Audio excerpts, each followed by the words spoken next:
Movie के start में हमें एक रेगिस्तान में दो आदमी दिखाए जाते हैं जो एक खास किस्म की छिपकलियां पकड़ने आते हैं। इनमें से एक आदमी ज़मीन पर जाल बिछाकर छोटी छिपकली पकड़ लेता है, जबकि दूसरा आदमी ज़मीन पर जाल बिछाने के लिए जब सफाई करता है तो उसे ज़मीन पर डेंजर जोन लिखा हुआ दिखाई देता है और वहाँ पर इंसानों का आना भी मना था। वो वहाँ से जाने लगते हैं, इसलिए एक आदमी अपना जाल निकालने आता है तो उसे अजीब सी आवाज़ सुनाई देती है।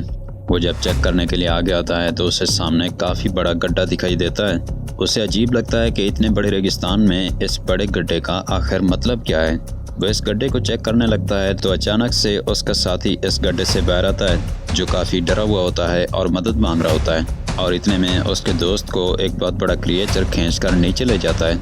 वो ये देखकर डर जाता है और भागने लगता है। अपनी बाइक को स्टार्ट करने लगता है मगर उसकी बाइक स्टार्ट नहीं होती। तभी उसी क्रिएचर का एक बहुत बड़ा हाथ उससे भी खींचकर इस गड्ढे के अंदर ले जाता है। इसके अगले सीन में हम दो सिंगर्स को देखते हैं जो एक क्लब में डांस कर रहे होते हैं। वो आपस में भाई बहन थे।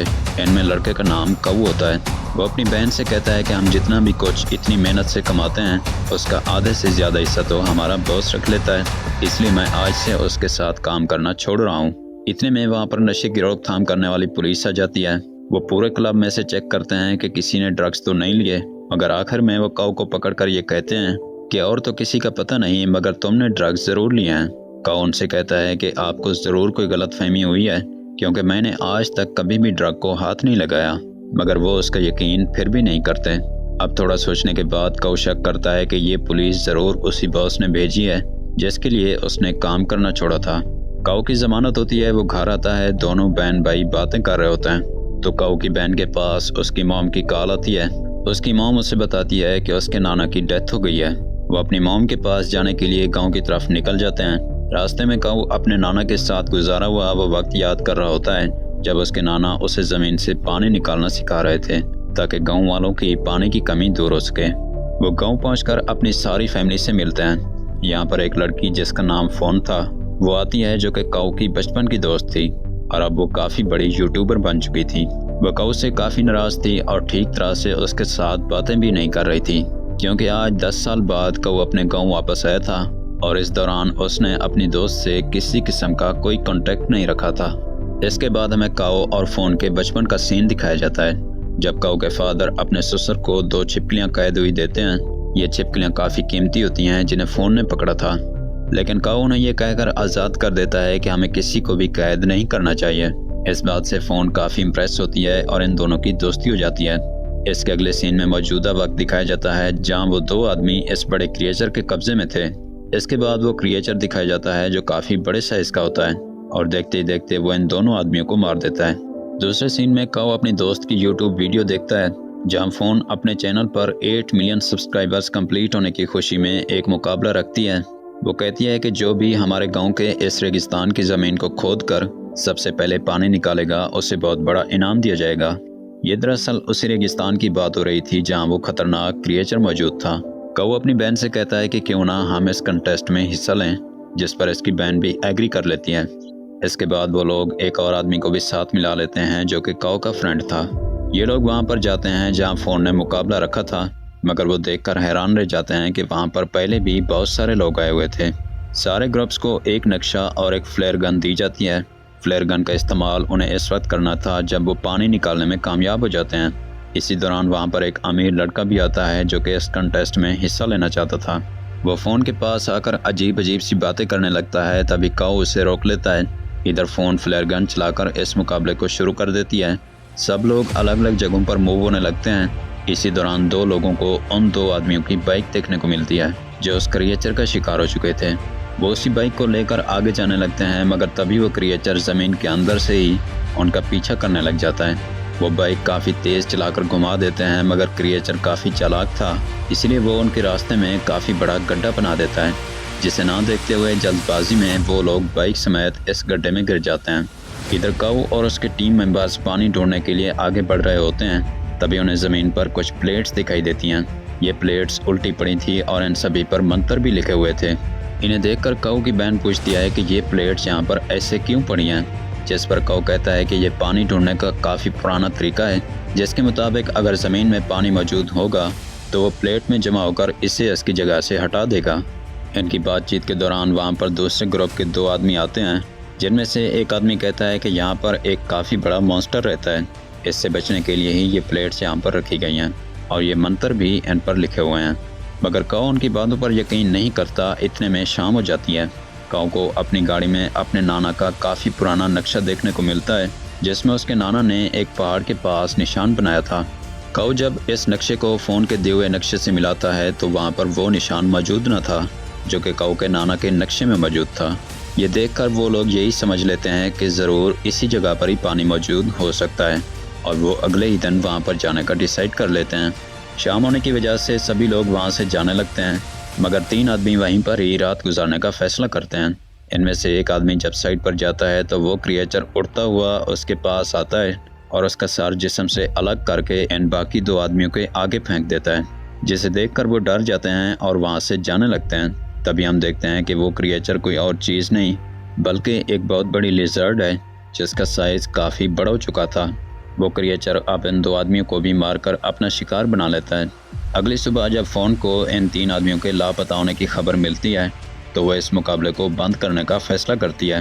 तभी फ़ोन का मैनेजर उसी अमीर लड़के को कॉल करके बताता है कि 3 आदमियों के लापता होने की वजह से फ़ोन मैम मुकाबला बंद कर रही हैं, जिस पर वो अमीर लड़का कहता है कि अगर मुकाबला बंद किया तो मुझसे बुरा कोई नहीं होगा। जिसे सुनकर मैनेजर को गुस्सा आता है और वो गुस्से में आकर फ़ोन से कहता है, देखो ये कोई अच्छी बात तो नहीं है ना कि हमने पहले मुकाबला रखा और अब हम उसे बंद कर दें। बाकी रही बात उन 3 लापता आदमियों की, तो हो सकता है उन्हें किसी और ने पकड़ा हो या वो खुद भाग गए हों, इसलिए हमें मुकाबला जारी रखना चाहिए। हालांकि फ़ोन ऐसा नहीं करना चाहती थी, मगर मैनेजर के इसरार करने पर वो मुकाबला कंटिन्यू कर देती है। इधर काऊ और उसके टीम मेंबर्स नक्शे वाली जगह पर पहुंच जाते हैं, जहां उन्हें काफ़ी बड़ी गुफा दिखाई देती है।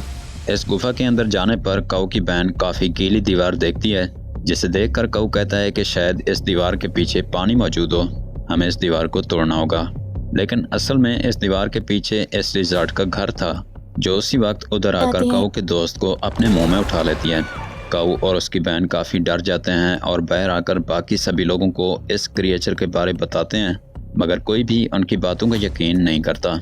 उसी वक्त ही वो क्रिएचर नीचे से ज़मीन फाड़कर एक आदमी को आधा ज़मीन में खींच लेता है और बाद में उसे पूरा निगल लेता है। इसके साथ ही सभी को काऊ की बातों का यकीन हो गया था और अब वो अपनी जान बचाने के लिए वहाँ से भागने लगते हैं। काऊ की बहन और अमीर लड़का ट्रक के अंदर आकर छुप जाते हैं, मगर मैनेजर अंदर नहीं आ पाता, जहाँ अगले ही लम्हे वो क्रिएचर उस पर अटैक करता है और उसे मार डालता है। इसके बाद वो क्रिएचर काऊ और फ़ोन के पीछे पड़ जाता है, जिससे बचने के लिए वो भागने लगते हैं। क्रिएचर उनके पीछे आता है और वो लोग आगे भागते भागते एक गड्ढे में चले जाते हैं। अब ये देखकर काऊ की बहन अपने भाई की जान बचाने के लिए ट्रक का हॉर्न बजाती है, तो वो क्रिएचर ट्रक की तरफ आने लगता है। वो क्रिएचर इनके ट्रक के पास आता है, मगर इन्हें देख नहीं पाता क्योंकि वो दोनों नीचे होकर छुप गए थे, जिसके बाद वो वहाँ से चला जाता है। इधर काऊ और फ़ोन को भी ये पता चल चुका था कि वो कहीं और नहीं बल्कि उसी क्रिएचर के घर में ही आकर गिरे हैं। जब वो थोड़ा आगे जाते हैं तो उन्हें वहाँ पर क्रिएचर के बहुत सारे अंडे दिखाई देते हैं। वहीं पर उन्हें काऊ का दोस्त भी दिखाई देता है, जो अभी तक जिंदा था। क्रिएचर ने उसे एक मजबूत कवर में कैद कर रखा था। वो उस कवर को तोड़ने की कोशिश करते हैं, मगर नहीं तोड़ पाते क्योंकि वो काफ़ी मजबूत था। यहाँ पर उन्हें और भी बहुत सारे लोग कैद हुए मिलते हैं, जिन्हें इस क्रिएचर ने अपने बच्चों को खिलाने के लिए रखा हुआ था। इधर काऊ की बहन ट्रक से बाहर आती है तो उसे पता चलता है कि वो क्रिएचर इनके ट्रक के ऊपर ही सो रहा है। वो आराम से आगे बढ़ती है और अमीर लड़के की गाड़ी के पास पहुंच जाती है। अब वो अमीर लड़का बह आता है, जिससे आवाज़ पैदा हो जाती है और वो क्रिएचर जाग जाता है। अब वो क्रिएचर उसे भी उठाकर अपने ठिकाने पर लाता है और उसे भी कवर में बंद कर देता है। काऊ और फ़ोन उसी दीवार के पास पहुंच जाते हैं। फ़ोन कहती है कि शायद इस दीवार के पीछे पानी मौजूद हो और लिज़ार्ड को पानी पसंद नहीं होगा, इसलिए उसने ये दीवार बनाई है। वो दोनों इस कार से बाहर आते हैं। थोड़ा आगे जाकर उन्हें कुछ लोग दिखाई देते हैं। ये उनकी तरफ जाने लगते हैं कि तभी वो क्रिएचर जल्दी में आ जाता है और बहुत सारे लोगों को अपना शिकार बना लेता है। फिर वो फ़ोन को भी देखता है और उसे भी पकड़कर अपने साथ ले जाता है। यहाँ पर काऊ फ्लेयर गन चलाता है, जिससे वही गिरोह इसके पास आ जाता है जिसने उन्हें ऑन प्लेट्स और क्रिएचर के बारे में अवेयर किया था। इसके बाद काऊ की बहन भी वहाँ पर आ जाती है, जो कि रो रही होती है। वो सभी एक प्लान बनाते हैं जिसके मुताबिक वो लोग काफ़ी लाउड म्यूज़िक चला देते हैं। इतने में वो क्रिएचर गड्ढे से बाहर आता है और इन सभी पर दौड़ता है। इन सभी ने इसे चारों तरफ से घेर लिया था और अब इस पर हमला भी करते हैं, जिससे बचने के लिए वो क्रिएचर वापस उसी गड्ढे में चला जाता है। अब काऊ की बहन बाकी सभी लोगों के साथ इस क्रिएचर की गुफा में जाती है, जहाँ जाकर वो कवर में फंसे सभी लोगों को बाहर निकालती है। मगर अमीर लड़का वहाँ पर मौजूद ही नहीं था। उसे ढूंढने के लिए फ़ोन आगे चली जाती है। इस अमीर लड़के की गाड़ी में एक बॉम्ब मौजूद था। ये लोग उस बॉम्ब को उसी गीली दीवार के साथ लगा देते हैं। काऊ उस बॉम्ब का रिमोट लेकर फ़ोन और उस अमीर लड़के को ढूंढने के लिए गुफा के अंदर चला जाता है। इधर फ़ोन उस अमीर लड़के को ढूंढ लेती है, लेकिन जब वो बाहर आने की कोशिश करते हैं तो वो क्रिएचर उनके सामने आ जाता है, जिसे देखकर अमीर लड़का अपनी जान बचाने के लिए फ़ोन को वहीं छोड़कर वहाँ से चला जाता है। अब इससे पहले कि वो क्रिएचर फ़ोन पर अटैक करता, काऊ वहाँ पहुँचकर छलांग लगा के क्रिएचर के ऊपर आ जाता है और एक कुल्हाड़ी से उस पर अटैक करता है। मगर इस क्रिएचर को इससे ज़रा बराबर भी फ़र्क नहीं पड़ता। इसके बाद वो क्रिएचर फ़ोन को अपनी दुम से पकड़ लेता है और ज़ोर से जकड़ लेता है। वो उसे मारने ही वाला होता है कि तभी काऊ फ्लेयर गन चलाकर उस क्रिएचर के मुंह में डाल देता है, जिससे वो क्रिएचर बौखला जाता है और उसका ध्यान भटकते ही ये लोग वहाँ से भाग जाते हैं। आगे जाकर काऊ रिमोट का बटन दबाता है, जिससे धमाका होता है और दीवार टूट जाती है। दीवार के टूटते ही पूरी गुफा में पानी फैलने लगता है। पानी का बहाव इतना तेज था कि क्रिएचर भी उसके साथ बह जाता है और मारा जाता है।